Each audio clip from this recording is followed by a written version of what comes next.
Hello everyone, आप सभी का स्वागत है। Welcome to the Jagran academy. Friends, आज हम लोग सुप्रीम कोर्ट से जितने भी क्वेश्चन आज तक के मोस्ट इम्पॉर्टेंट जो क्वेश्चन किसी भी एग्ज़ाम में आए हुए हैं उन सबको इस पीपीटी में देखेंगे और फ्यूचर में कौन से क्वेश्चन सुप्रीम कोर्ट से एक दो बन सकते हैं उसको भी इस पीपीटी में ऐड कर लिया गया है। तो ये जितने भी सुप्रीम कोर्ट से जितने भी आज तक एग्ज़ाम में क्वेश्चन आए हैं सब इसमें इंक्लूड है। तो इस वीडियो को 1 से 2 बार आप ज़रूर देखेंगे तो आपके सुप्रीम कोर्ट से एक भी क्वेश्चन गलत नहीं हो सकता, ये गारंटी के साथ कह रहे हैं। तो चलिए वीडियो को शुरू करते हैं। इसमें लगभग 22 क्वेश्चन तक हैं और हर एक क्वेश्चन बहुत ही स्टैंडर्ड लेवल का है, बहुत ही जो हाई फाई एग्जाम में पूछे गए क्वेश्चन हैं उन्हीं को इसमें इंक्लूड किया गया है। तो आइए शुरू करते हैं। देखिए, पहला क्वेश्चन जो है कि संविधान का संरक्षक और व्याख्याकार कौन है। तो देखिए, हमारे संविधान का जो संरक्षक है वो सुप्रीम कोर्ट है, मतलब सर्वोच्च न्यायालय है। ठीक है, पहले क्वेश्चन का आंसर क्या है? सर्वोच्च न्यायालय। भारत का जो संविधान है उसका संरक्षक और व्याख्याकार कौन करता है, मतलब अगर मान लीजिए कि जिस संविधान में कोई बात समझ में नहीं आ रही तो उसकी व्याख्या कौन करता है? तो सुप्रीम कोर्ट करता है और संरक्षक भी वही करता है। चलिए नेक्स्ट क्वेश्चन पे आते हैं। और सेकेंड क्वेश्चन है आपका कि सर्वोच्च न्यायालय के गठन एवं उसकी शक्तियाँ वे न्यायाधीशों को हटाने की विधि किस देश के संविधान से ली गई है? तो ये ली गई है आपके अमेरिका के संविधान से। जो सर्वोच्च न्यायालय है उसका गठन कैसे होगा, उसकी शक्तियाँ क्या होगी, न्यायाधीशों के हटाने की जो विधि होगी वो क्या होगी, ये सारी चीज़ें हम लोगों ने कहाँ से अडॉप्ट की है? अमेरिका के कॉन्स्टिट्यूशन से अडॉप्ट किया है। चलिए नेक्स्ट क्वेश्चन पे आते हैं। अमेरिका में न्यायालय की व्यवस्था है, तो अमेरिका में न्यायालय की व्यवस्था कैसी है? एकीकृत व्यवस्था है, द्वैध व्यवस्था है, त्रिस्तरीय व्यवस्था है या चौमुखी व्यवस्था है? तो देखिए, अमेरिका में द्वैध व्यवस्था है, मतलब एक बड़ा न्यायालय सुप्रीम कोर्ट, हाई कोर्ट जैसे इंडिया में है उसी तरह वहाँ पे भी द्वैध व्यवस्था है। ठीक है, चलिए नेक्स्ट क्वेश्चन पे आते हैं। न्यायालय की एकल व्यवस्था भारत सरकार अधिनियम से ग्रहण की गई है। तो न्यायालय की जो एकल सिस्टम है वो कहाँ से अडॉप्ट किया गया है इंडिया में? तो भारत शासन अधिनियम 1935 जो है उसी से न्यायालय की एकल व्यवस्था को अडॉप्ट किया गया है इंडिया में। फ्रेंड्स, जो अधिनियम 1935 है लगभग उसका 50% तो नहीं कह सकते, लगभग 45% जो बातें हैं वो हमारे कॉन्स्टिट्यूशन में वैसे के वैसे ही रख ली गई हैं। चलिए नेक्स्ट क्वेश्चन पे आते हैं। क्वेश्चन नंबर 5 पे, मौलिक अधिकारों की रक्षा कौन करता है? तो फ्रेंड्स, अगर आपके मौलिक अधिकारों को हनन होता है तो उसकी रक्षा सिर्फ सुप्रीम कोर्ट ही कर सकता है। ठीक है, तो रक्षा कौन करता है मौलिक अधिकारों का? सर्वोच्च न्यायालय। चलिए नेक्स्ट क्वेश्चन पे आते हैं। नेक्स्ट क्वेश्चन है, भारत के उच्चतम न्यायालय का उद्घाटन कब किया गया? तो देखिए, भारत का जो सुप्रीम कोर्ट है वो 28 जनवरी 1950 को बना था। तो option number D is the correct. चलिए नेक्स्ट क्वेश्चन आते हैं। उच्चतम न्यायालय ने किस देश के प्रीवी काउंसिल का स्थान ग्रहण किया था जो अब तक अपील का सर्वोच्च न्यायालय है? तो देखिए, जो ब्रिटेन का प्रीवी काउंसिल है वो है, उसी से सुप्रीम कोर्ट ने अपील का सर्वोच्च जो कह सकते हैं कि पावर लिया था वो ब्रिटेन के संविधान से लिया था, या ब्रिटेन के प्रीवी जो काउंसिल थी उसके स्थान पर हम उन लोगों ने भारत का सर्वोच्च न्यायालय को रख दिया। ठीक है, चलिए नेक्स्ट क्वेश्चन पे आते हैं। उच्चतम न्यायालय के गठन, स्वतंत्रता, न्याय क्षेत्र, शक्तियाँ, प्रक्रिया का उल्लेख भारतीय संविधान के किस भाग में है? तो देखिए, भारतीय संविधान के किस भाग में? तो भाग आपका दिया है भाग 5 में। और कौन से आर्टिकल के बीच में है? तो आर्टिकल 124 से लेकर आर्टिकल 147 के बीच में जो प्रोविज़न दिए गए हैं वो सारे प्रोविज़न हमारे सर्वोच्च न्यायालय को लेकर दिए गए हैं, सुप्रीम कोर्ट के प्रोविज़न दिए गए हैं। ठीक है, चलिए नेक्स्ट क्वेश्चन है, उच्चतम न्यायालय की स्थापना तथा गठन किस अनुच्छेद में है? तो हमारे जो सुप्रीम कोर्ट है इसका जो गठन हुआ था या स्थापना हुई थी वो आर्टिकल 124 के तहत की गई है। चलिए नेक्स्ट क्वेश्चन पे आते हैं। निम्न में से कौन सा सुमेलित नहीं है? इनमें से कौन सा सुमेलित नहीं है? तो देखिए, अनुच्छेद 145 में न्यायाधीशों का वेतन दिया गया है, ये गलत है, बाकी सारे सही हैं। अनुच्छेद 143 में राष्ट्रपति की सुप्रीम कोर्ट से सलाह करने की शक्ति है, 143 में। अनुच्छेद 141 में सुप्रीम कोर्ट के आदेश सभी न्यायालयों पर लागू होंगे, ये 141 में है। अनुच्छेद 139 में सुप्रीम कोर्ट की रीट जारी करने की शक्ति दी गई है। तो नीचे के ये तीनों ऑप्शन सही हैं, बस ऑप्शन नंबर बी आपका गलत है। चलिए नेक्स्ट क्वेश्चन पे आते हैं। नेक्स्ट क्वेश्चन क्या है? न्यायाधीशों की अर्हता के संबंध में कौन सा सत्य है? उसे भारत का नागरिक होना चाहिए, उसे किसी उच्च न्यायालय का कम से कम 5 साल के लिए न्यायाधीश होना चाहिए, या उसे उच्च न्यायालय या विभिन्न न्यायालयों में मिलाकर 10 वर्षों तक वकील होना चाहिए। थर्ड है, राष्ट्रपति के मत से उसे सम्मानित न्यायवादी होना चाहिए। तो देखिए, जो सुप्रीम कोर्ट है में जो न्यायाधीश बनने के लिए ये सारी अर्हताएं आपके पास होनी चाहिए, तभी आप सुप्रीम कोर्ट के न्यायाधीश बन सकते हैं। तो उपरोक्त सभी, ठीक है। चलिए नेक्स्ट क्वेश्चन पे आते हैं।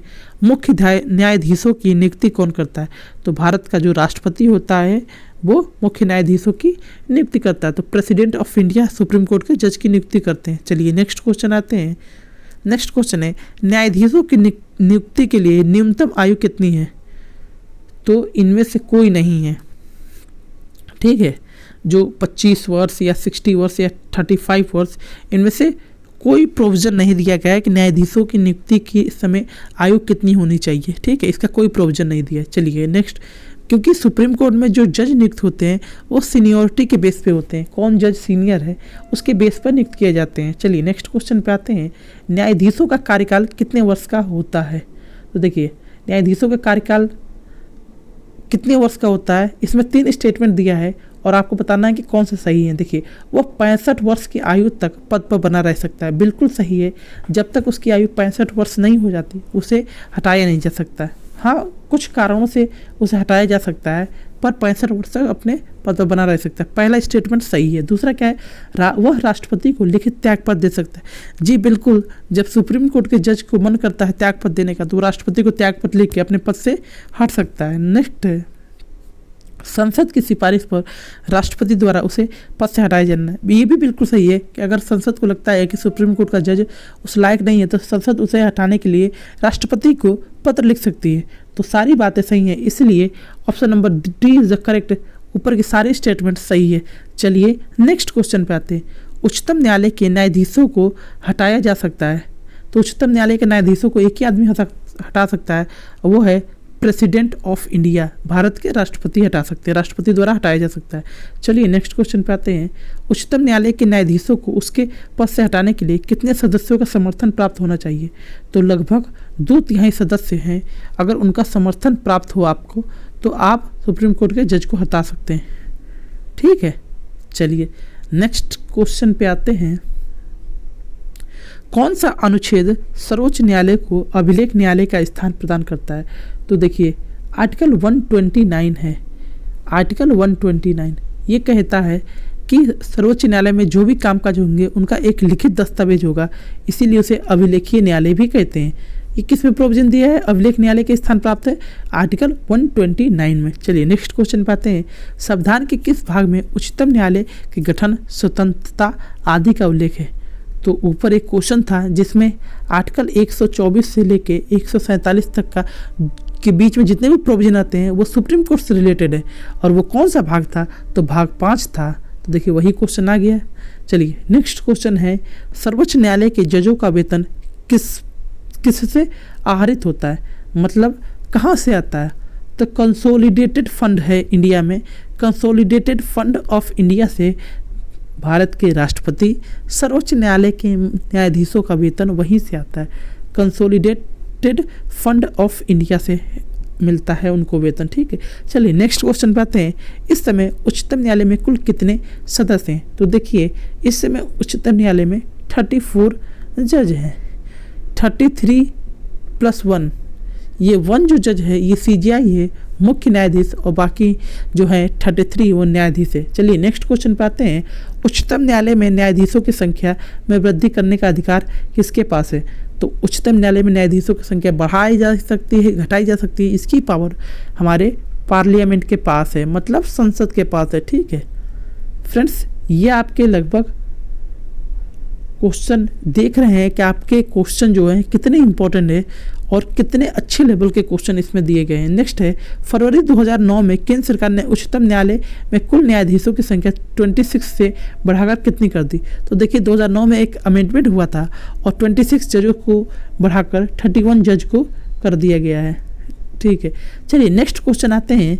क्या है, राष्ट्रपति किसी भी न्यायालय को भारत के उच्चतम न्यायालय का कार्यकारी मुख्य न्यायाधीश को कब नियुक्त कर सकता है? मतलब क्या है कि राष्ट्रपति किसी भी न्यायाधीश को भारत के उच्चतम न्यायालय का कार्यकारी मुख्य न्यायाधीश, मान लीजिए कि चीफ जस्टिस जो है वो नहीं है, तो प्रेसिडेंट किसी को कार्यकारी मुख्य न्यायाधीश बना सकता है। कब नियुक्त कर सकता है? उसकी स्टेटमेंट दी है जब मुख्य न्यायाधीश का पद रिक्त है। बिल्कुल सही, जब मुख्य न्यायाधीश ना हो। सेकेंड क्या है? अस्थायी रूप से मुख्य न्यायाधीश अनुपस्थित हो। मान लीजिए किसी कारण से मुख्य न्यायाधीश कहीं गया हो या नहीं अटेंड कर पा रहा हो, तब कर सकता है। मुख्य न्यायाधीश अपने दायित्वों का निर्वहन करने में असमर्थ हो। मान लीजिए कि मुख्य न्यायाधीश है वो किसी कारण असमर्थ है, अपने जो कार्य उसको करने में असमर्थ है, तब ये तीनों स्थितियों में जो प्रेसिडेंट है वो कार्यकारी मुख्य न्यायाधीश नियुक्त कर सकता है। तो स्टेटमेंट तीनों सही है, इसीलिए उपयुक्त सभी सही हैं। ठीक है, चलिए नेक्स्ट क्वेश्चन है, सेवानिवृत्त मुख्य न्यायाधीश एवं अन्य न्यायाधीशों की पेंशन उनके अंतिम माह के वेतन का कितना प्रतिशत निर्धारित है? तो देखिए, जब कोई जज रिटायर होगा तो लास्ट मंथ में जितनी उसकी पेंशन होगी उसकी 50% उसे पेंशन मिलती है। मान लीजिए एक जज है, वो जिस महीने मंथ रिटायर हो रहा है उस मंथ उसकी सैलरी थी 5 लाख, तो उसकी पेंशन इसका आधा होगी 50%, तो लगभग 2.5 लाख रुपए उसे पेंशन के रूप में मिलेगा। ठीक है, चलिए नेक्स्ट क्वेश्चन है, संविधान ने उच्चतम न्यायालय का स्थान कहाँ घोषित किया है? तो देखिए, संविधान ने उच्चतम न्यायालय का जो स्थान है, प्लेस है, वो दिल्ली में घोषित किया है। नेक्स्ट क्वेश्चन है, निम्न में से किसे यह अधिकार प्राप्त है कि वह उच्चतम न्यायालय की पीठ देश में कहीं और स्थापित करा सकता है? तो देखिए, पीठ का मतलब है कि मान लीजिए उच्चतम न्यायालय तो एक ही जगह है दिल्ली में, लेकिन कौन ऐसी बात है या कौन ऐसा व्यक्ति है जो चाहे तो कहीं और भी सुप्रीम कोर्ट को लगा सकता है या वहाँ पे स्थापित कर सकता है?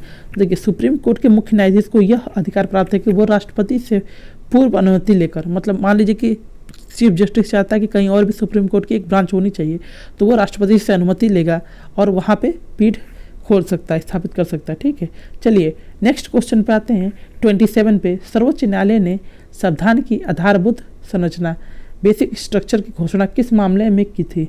तो गोरखनाथ मामले में की थी, केशवानंद भारती मामले में की थी, मिर्जवा मिल मामले में किया था, ये द्वितीय जज केस में किया था।